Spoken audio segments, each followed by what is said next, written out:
Pemirsa, sidang lanjutan perintangan penyidikan kasus pembunuhan berencana Yosua Huta Barat kembali digelar hari ini di Pengadilan Negeri Jakarta Selatan.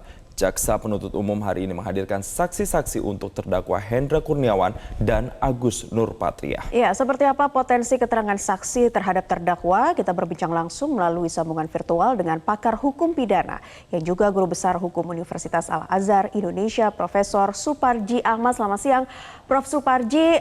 Dari perintangan penyidikan yang kita lihat hari ini menghadirkan 10 saksi, namun apa peran penting keterangan saksi yang dihadirkan JPU kali ini terhadap terdakwa untuk kasus perintangan penyidikan, terutama tadi ada keterangan dari salah satu penyidik Polres Jaksel yang menyatakan bahwa ketika datang ke lokasi memang ditemukan ada 3 perangkat DVR, namun tidak ada data di dalamnya. Apakah ini bisa semakin memperkuat surat dakwaan dari JPU, Pak Suparji? Ya, tentunya JPU menghadirkan para saksi itu dalam rangka memperkuat dakwaan, dalam rangka membuktikan pasal-pasal yang didakwakan kepada para terdakwa, bahwa saksi dalam hierarki alat bukti hukum acara pidana itu memiliki posisi yang sangat strategis, memiliki posisi yang sangat penting, karena melalui saksi tadi akan diperoleh keterangan-keterangan berdasarkan apa yang dilihat, apa yang dialami, apa yang didengar secara langsung oleh para saksi.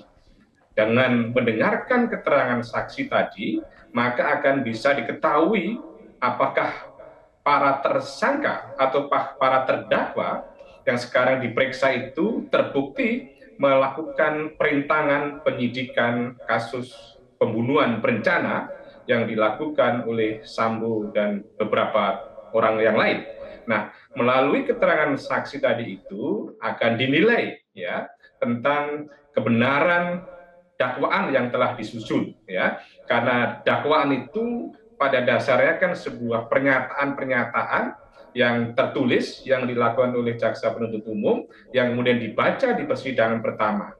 Kemudian pada tahap berikutnya dakwaan tadi itu sebagai sebuah pernyataan harus kemudian dihadirkan menjadi sebuah kenyataan.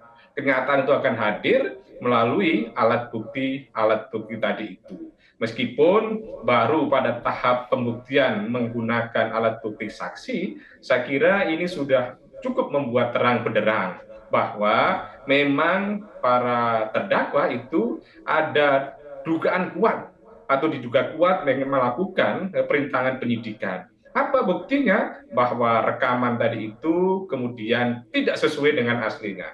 Rekaman tadi itu atau kemudian alatnya tadi itu sudah tidak ada isinya. Menunjukkan ini berarti sudah ada proses penghilangan barang bukti gitu ya. Baik. Ya, Pak Suparji, kalau kita melihat dari komposisi saksi-saksi yang dihadirkan, ini juga sama dengan yang kemarin pada saat pemeriksaan saksi-saksi untuk terdakwa Irfan Widianto. Nah, apa kira-kira keterangan yang bisa digali secara berbeda jika dibandingkan dengan kemarin?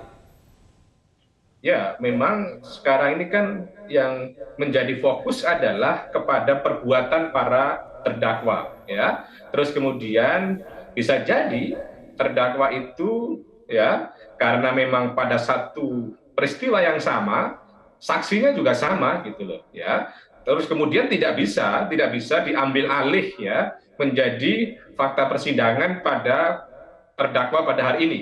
Maksud saya adalah misalnya kemarin saksi-saksi ini sudah menyampaikan keterangan, terus kemudian pada persidangan kali ini itu begitu saja serta-merta mengambil keterangan yang terungkap dalam persidangan kemarin. Tentunya tidak seperti itu pola dan mekanismenya dalam proses memberikan keterangan seorang saksi. Oleh karenanya, sesuai dengan konteks terdakwa pada hari ini, maka kemudian saksi-saksi yang kemarin dihadirkan mengingat bahwa yang bersangkutan juga memiliki kompetensi sebagai saksi untuk terdakwa pada hari ini, maka jaksa penuntut umum juga menghadirkan pada persidangan kali ini. Apa yang dikorek, apa yang diharapkan, tentunya para saksi tadi itu menjelaskan, menerangkan apa yang betul-betul ya diketahui secara langsung, apa yang dialami secara langsung, didengar secara langsung, karena memang itulah syarat material sebagai seorang saksi.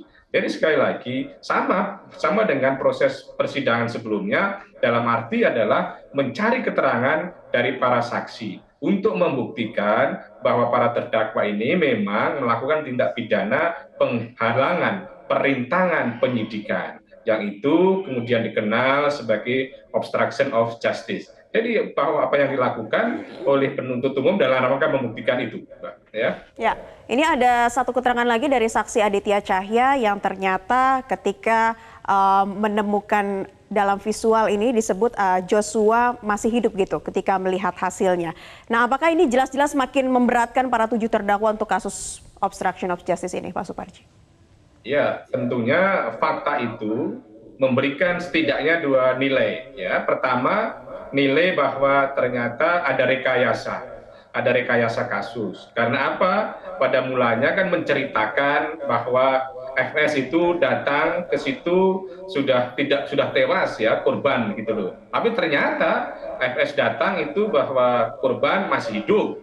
Dengan demikian kan terkonfirmasi bahwa ada satu rekayasa kasus, ada manipulasi kasus. Nah, pada sisi yang lain adalah kemudian bukti yang menunjukkan bahwa masih hidup korban tadi itu akhirnya kan diusahakan supaya dihilangkan. Ini kan juga mengindikasikan ada satu upaya untuk menghilangkan barang bukti, untuk menghilangkan jejak, untuk merintangi penyidikan. Ini saya kira nilai yang mendasar dalam konteks tindak pidana perintangan penyidikan. Pada sisi yang lain juga bisa menunjukkan yang ketiga, adanya satu nilai tentang pembunuhan berencana itu memang dilakukan. Karena apa? Ada proses persiapan, ada proses perencanaan, ada proses penyusunan skenario, termasuk kemudian skenario setelah selesainya peristiwa pembunuhan tadi itu. Jadi keterangan tadi adalah menguatkan, mengkonfirmasi akan dugaan terjadinya pembunuhan berencana dan kemudian penghilangan atau perintangan penyidikan tadi itu, penghilangan barang bukti. Ya. Baik. Pak Suparji sudah diperiksa hari ini saksi-saksi jika memang keterangannya sesuai dengan apa yang dibacakan dalam dakwaan jaksa penuntut umum. Apa berikutnya? Apa mekanisme atau proses peradilan berikutnya yang dihadapi para terdakwa ini? Ya, tentunya proses berikutnya adalah jaksa akan memperkuat pembuktian, akan memperkuat dakwaannya. Ya, mungkin saksi yang diperiksa kali ini belum cukup, mungkin akan dihadirkan saksi-saksi berikutnya untuk semakin memperkuat tentang dakwaan tadi itu.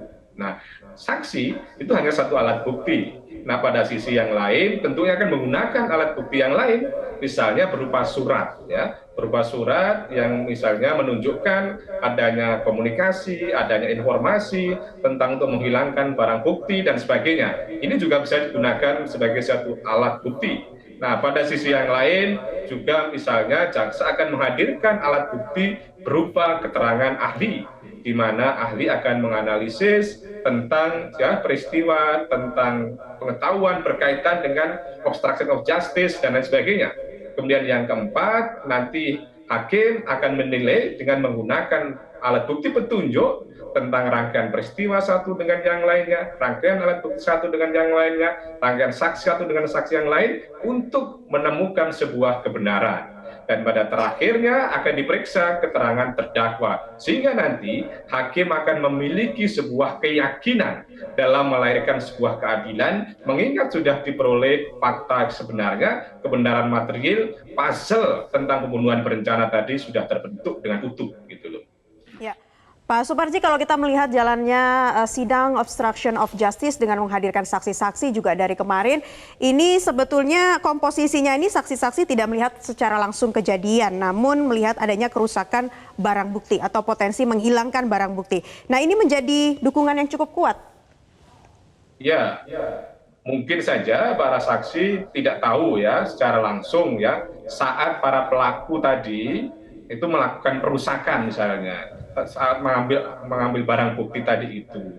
Tetapi saksi kan bisa menerangkan bahwa dia tahu bahwa alat bukti tadi rusak, alat bukti tadi tidak berfungsi, alat bukti tadi tidak bisa pada tempatnya, kan itu. Itu kan bisa memiliki kewenangan untuk menerangkan itu. Baru kemudian hakim atau jaksa penuntut umum akan mencari sebetulnya siapa yang merusak, ya. Itulah kemudian alat bukti petunjuk. Nah, misalnya barang bukti itu di rumah FS, terus kemudian yang ada di rumah FS itu misalnya melalui perintah kepada ABC dan sebagainya, dan kemudian ternyata memang betul ABCD itu berada di situ ketika barang bukti ada terus kemudian diambil menjadi tidak ada, maka itu kan bisa menjadi alat bukti. Jadi tidak semata-mata kemudian bahwa saksi itu harus tahu tentang tentang kejadian melakukan perusakan dari itu. Tetapi keterangan yang bisa diberikan berkaitan dengan pengetahuan bahwa yang bersangkutan itu tahu barang itu rusak, itu bisa menjadi salah satu keterangan yang disampaikan di dalam proses penyidikan